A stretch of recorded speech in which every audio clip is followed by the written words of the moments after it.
Recent time లోపల USA luxury real estate market లోపల ఎక్కువగా ఇండియన్సే కనిపిస్తూ ఉన్నారు.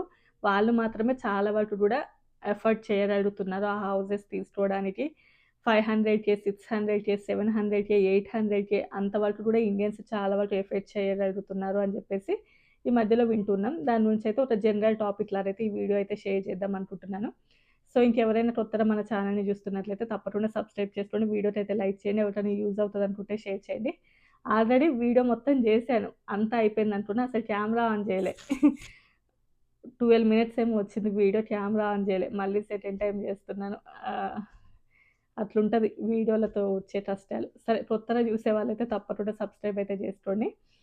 సరే ఇక మనం టాపిక్‌లోకొచ్చినట్లయితే ఈ మధ్య కాలంలో ఎవరైనా ఇండియన్స్ హౌస్ అమ్ముతున్నా కానియండి, లేకపోతే ఈవెన్ అమెరికన్స్ హౌస్ అమ్ముతున్నా కానియండి, ఎక్కువగా అవి కొనడానికి ఇంట్రెస్ట్ చూపించేది ఒక ఇండియన్సే అయ్యుంటున్నారు. ఇండియన్సే యూఎస్ఏ రియల్ ఎస్టేట్ లోపల చాలా వరకు గూడా ఇన్వాల్వ్ అయ్యి ఉంటున్నారు. అండ్ వాళ్ళ లైఫ్ స్టైల్ చాలా వరకు లగ్జరీగా ఉంటుంది. అంటే అట్‌లీస్ట్ చాలా పెద్ద పెద్ద హౌసెస్‌ని ఈజీగా ఎఫర్డ్ చేయగలుగుతున్నారు ఇండియన్స్ అని జెప్పేసి. అండ్ దాని గురించి కొంతమంది పాజిటివ్‌గా రియాక్ట్ అవుతున్నారు. కొంతమంది నెగెటివ్‌గా రియాక్ట్ అవుతున్నారు. అంటే ఐ మీన్ అంటే ఏదో చేసి సంపాదిస్తున్నారు అన్నట్లుగా కొంతమంది. అది ఈజీగానే ఎఫర్డ్ చేయగలరు. ఎందుకంటే వాళ్ళొచ్చింది హై స్కిల్డ్ జాబ్స్ కాబట్టి అని జెప్పేసి కొంతమంది అంటున్నారు. సరే ఏది ఏమైనా కూడా వాటి యొక్క రీజన్స్ ఏమై ఉంటాయనేసి నా యొక్క ఒపీనియన్ అయితే షేర్ జేస్తాను.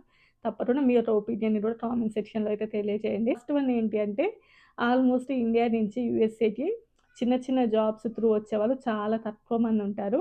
ఎక్కువగా కూడా నార్త్ ఇండియన్స్ ఉంటారు. అలా చిన్న చిన్న జాబ్స్ త్రూ వచ్చేవాళ్ళు. చిన్న చిన్న జాబ్స్ అని కాదు గానీ అదే ట్రక్ డ్రైవర్‌లలాగా అండ్ అలాంటి యూఎస్ఏలో దేనికి కూడా తక్కువ ప్రైస్ ఉండదండి. అంటే ఫర్ ఎగ్జాంపుల్‌గా చెప్తాను. ఇక్కడ జస్ట్ మా అపార్ట్‌మెంట్ లోపల గడ్డి కట్ చేయడానికి వచ్చారన్నట్లు వాళ్ళు. సో, వాళ్ళ యొక్కకి పర్ అవర్ వచ్చేసి $100 అంట. అంటే గంటకొచ్చేసి రూ. 9,000. వాళ్ళు ఒక 3 అవర్స్ ఏమో మొత్తం ఆ అపార్ట్‌మెంట్ అంతా చేశారు. వాళ్ళు అంటే యూఎస్ఏలో కొంచెం ఏజ్‌లో పెద్దవాళ్ళు వాళ్ళుంటారు కదా! సో, వాళ్ళు ఆల్‌మోస్ట్ వీళ్ళని బెట్టే చేపించుకుంటారంట. మన ఇండియన్స్ ఏం పెట్టుకోరు. ఇండియన్స్ వాళ్ళకి వాళ్ళే చేసుకుంటారు. కొంతమంది అప్పుడప్పుడు పిలిపించుకోవచ్చులెండి. ఏముంది ఒక 1 అవర్ చేస్తే అయిపోతది హౌస్. $100 ఇస్తే అయిపోతది కాబట్టి మేబీ చేపించుకోవచ్చునని ఎక్కువగా వాళ్ళకి వాళ్ళు చేసుకుంటారు. బట్ యూఎస్‌లో కొంచెం పెద్దవాళ్ళు వాళ్ళు చేసుకుంటారు కదా! సో, వాళ్ళకి పర్ డే వచ్చేసి నేను జస్ట్ అడిగాను ఎంత ఉంటది? అంటే నేను జస్ట్ ఎన్ని అవర్స్ చేస్తారు మీరు డైలీ అంటే 6-7 అవర్స్ ఎళ్తాము అని చెప్పేసి. అంటే 7/9 ఏసుకోండి. మన ఇండియన్ కరెన్సీ లోపల. సో, వాళ్ళకి మంత్లీ వచ్చేసి అట్‌లీస్ట్ 3-4 లాక్స్ ఒస్తాయి. మనం ఎంత లేదనుకున్నా కూడా. బట్ ఆ జాబ్ సీజనల్ జాబ్ గడ్డి కట్ చేయడం అదనేసి. బట్ నార్మల్ టైమ్ లోపల వింటర్ ఉంటది కదా! చలికాలం టైం లోపల ఇండ్ల ముందు మొత్తం మంచు పేరకపోవడం అవి ఉంటాయి కదా! వాటిని క్లీన్ చేస్తూ ఉంటారంట. ఆ టైం లోపల అది జేస్తాము. ఈ టైం లోపల ఈ ఈ వర్క్ చేస్తాము అని జెప్పేసి.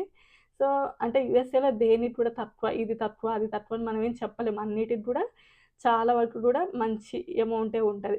మా కారు విషయం చెప్పా గదా నేను. ఏసీ రిపేర్ వచ్చిందని చెప్తే 1,20,000 అయింది. అది ప్రాపర్‌గా రిపేర్ గూడా అవ్వల. అలా ఉంటది. సో, అంత ఈజీగా దేనిని గూడా తీసి పడేయలేము. బట్ ఎంతైనా కూడా ఇండియా లోపల కొంచెం నార్త్ ఇండియన్స్ ట్రక్ డ్రైవర్‌లలాగా వాటి త్రూ ఎక్కువగా వస్తూ ఉంటారు. వాటికి కూడా మంచి అమౌంటే ఉంటదిలెండి. కానీ వాటికి కూడా ఒక మైల్ అంటే మీరు ఇన్ని కిలోమీటర్లు నడిపితే ఇంత అమౌంట్ అని ఉంటది.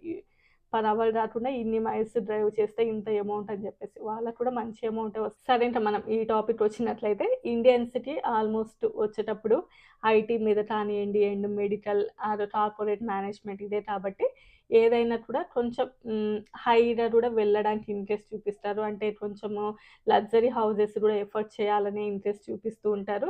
సో, ఈజీగానే ఎఫర్డ్ చేయగలరు అని చెప్పేసి.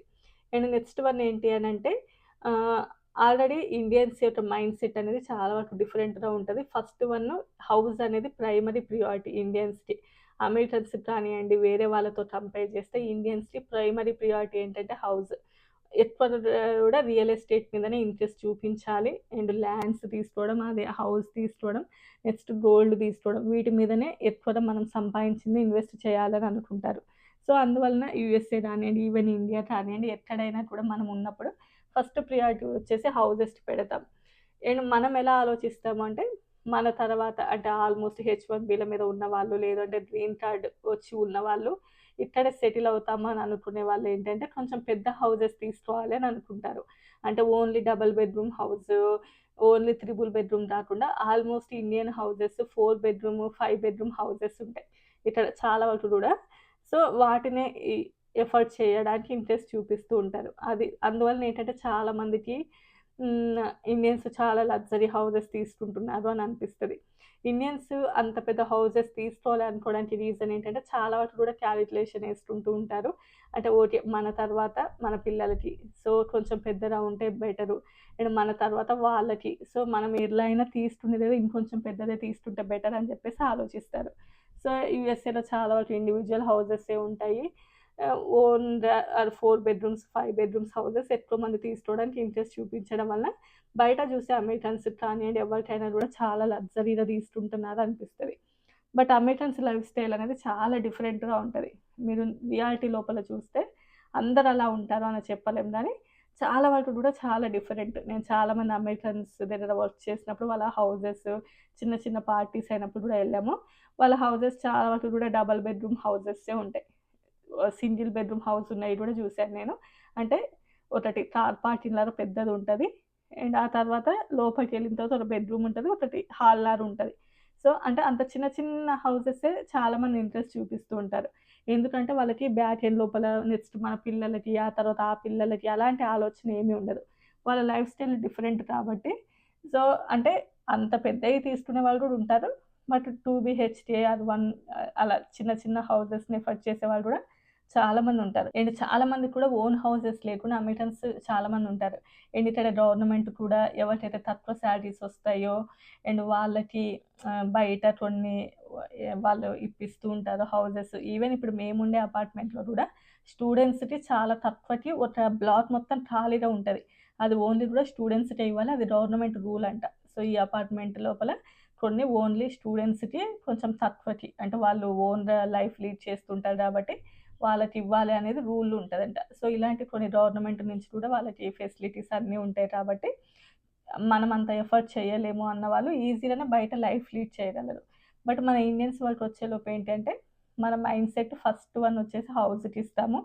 మనది చిన్నప్పటి నుంచి కూడా ఇండియన్ మైండ్ సెట్ డిఫరెంట్‌గా ఉంటది. అంటే డిఫరెంట్ కాదు మనదెలా ఉంటదంటే, ఫస్ట్ మనం బాగా చదువుకోవాలి. ఆ తర్వాత దానికి తగిన ఒక జాబ్ చేయాలి. ఆ తర్వాత ఒక కారు కొనాలి. తర్వాత ఇల్లు కొనాలి. తర్వాత పెళ్లి చేసుకోవాలి. తర్వాత పిల్లలని కనాలి.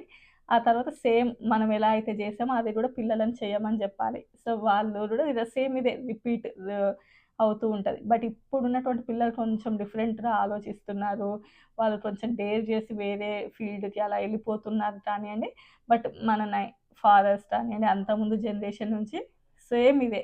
సో, ఇలా అయిపోయిందంటే ఇంక చాలు లైఫ్ అంతా సెటిల్ అయిపోయినట్లే. ఇది ఇంతే గదా! లైఫ్‌లో ఇంతకు మించింది ఏంది అన్నట్టుంటది ఇండియన్స్‌కి. సో, మనం అందువలన ఏంటంటే మనం ఈజీగా హౌసెస్‌కి ఫస్ట్ హౌస్ మీదనే ఫస్ట్ ప్రియారిటీ పెడతాం. బట్ బయట జూసే వాళ్ళకి ఏంటి అంటే వీళ్ళు లైఫ్ అంతా ఎంజాయ్ జేసి ఇంత మంచి హౌసెస్ తీసుకుంటున్నారు అనుకుంటారు. బట్ మనం ఏంటంటే ఫస్ట్ హౌస్ తర్వాత life enjoyment.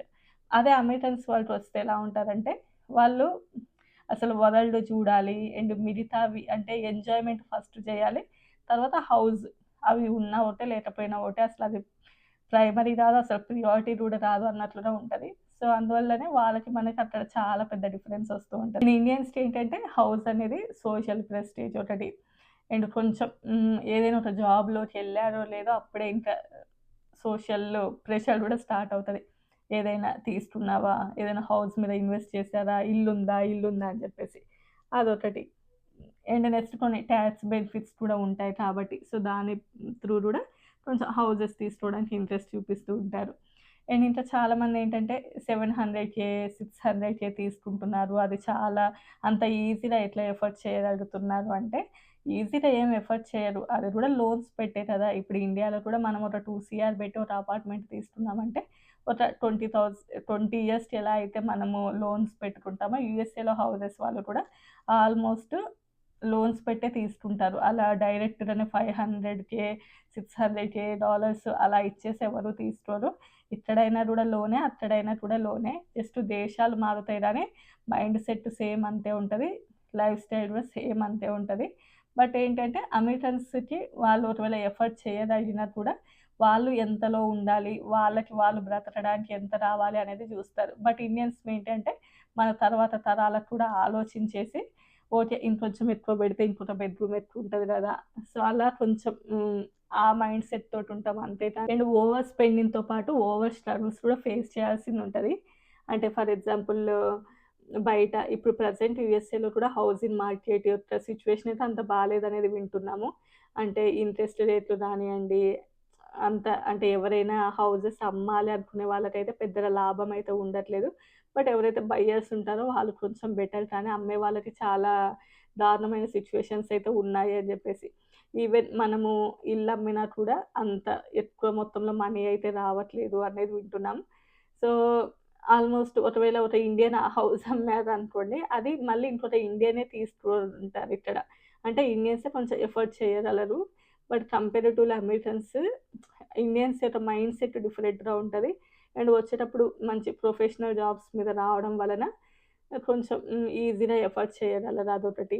And next one ఏంటి అంటే ఇక్కడ సెటిల్ అవ్వాలి అని అనుకున్నప్పుడు మన యొక్క నెక్స్ట్ ఓవర్ ఫ్యూచర్‌కి గూడా ఉంటే బెటరు. అండ్ నెక్స్ట్ ఫ్యూచర్‌కి గూడా హెల్ప్ అవుతది గదా! కొంచెం మంచిగా తీసుకుంటే అనేది ఒకటుంటది.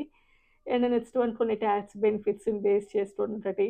అండ్ ఇలాంటివి చాలా వరకు గూడా ఆలోచించి ఏంటంటే ఇండియన్స్ కొంచెం లగ్జరీగా తీసుకోవడానికి ఇంట్రెస్ట్ చూపిస్తారు. అది గూడా లోన్స్ పెట్టే. సో, ఏదో తప్పు జేసి, అలా జేసి కొంటారని ఏమి కాదు. మేబీ ఉండేవాళ్ళు ఉండొచ్చు అలాగాని. బట్ నాకు తెలిసిన వాళ్ళు చాలామంది ఇక్కడ హౌసెస్ తీసుకొని ఎవ్రీ మంత్ మొత్తం దానికే స్పెండ్ జేసి చాలా స్ట్రగుల్ అయ్యే వాళ్ళని చాలా మందిని జూస్తున్నాము. బట్ ఏంటంటే వాళ్ళకి మెయిన్‌గా హౌస్ అనేది ఉండాలి అనేది కొంతమంది లోపల చాలా విపరీతంగా ఉంటది. తప్పకుండా హౌస్ అనేది ఉండాలి అని జెప్పేసి. అఫ్‌కోర్స్ అందరికీ ఉంటది మన ఇండియన్స్‌కి కానీ అలా ఇంట్రెస్ట్ చూపించి తీసుకుంటూ ఉంటారు. యూఎస్ఏలో ఇండియన్స్ అనే కాదు, చైనీస్, ఈవెన్ కెనేడియన్స్ వాళ్ళు కూడా యూఎస్ఏ లోపల ఈ రియల్ ఎస్టేట్ మీద చాలా వరకు కూడా ఇన్వెస్ట్‌మెంట్ చేస్తూ ఉంటారంట. ఇండియన్స్‌తో పాటు వాళ్ళు కూడా సేమ్ అంతే ఇంట్రెస్ట్ చూపిస్తూ ఉంటారు. సో, వాళ్ళ హౌసెస్ కూడా చాలా వరకు లగ్జరీగా ఉంటాయి. చాలా ఆల్‌మోస్ట్ 500,000, 600,000, 700,000 మోర్ దాన్ దట్ వాళ్ళ హౌసెస్ కూడా ఉంటాయి అని చెప్పి. బట్ ఐటీ జాబ్స్ మీద తీసుకుంటే లైఫ్ అనేది అన్‌సర్టెనిటీ‌గా ఉంటది. అంటే ఎప్పుడు జాబ్స్ ఉంటాయి, ఎప్పుడు పోతాయి. అఫ్‌కోర్స్ ఇప్పుడు ఏఐ అవి మనం నేర్చుకుంటే నెక్స్ట్ మనం ఈజీగానే స్టే అవుతాం. అది ఓకే గానీ, సో, దానిని బేస్ చేసుకొని ఏంటంటే బట్ ఇప్పుడున్నటువంటి సిట్యుయేషన్ లోపల మరీ ఓవర్‌గా పెట్టి తీసుకోవడం కూడా కష్టమే.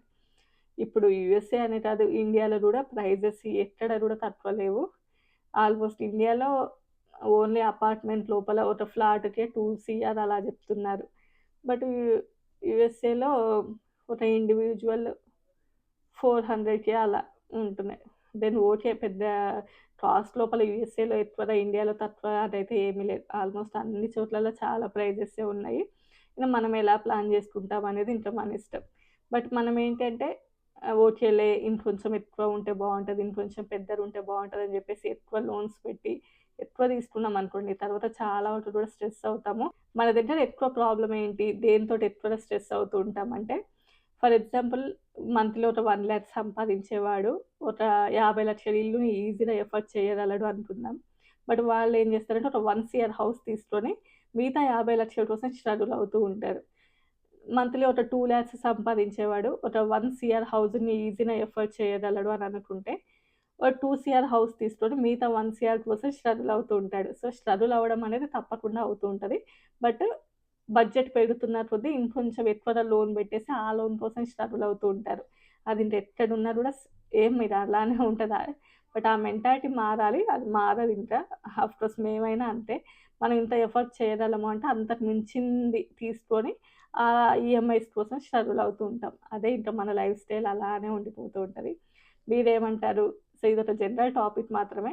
మీ యొక్క ఒపీనియన్ గూడా తప్పకుండా కామెంట్ చేయండి. రేపు మరో మంచి వీడియోతో కలుద్దాం. Bye bye.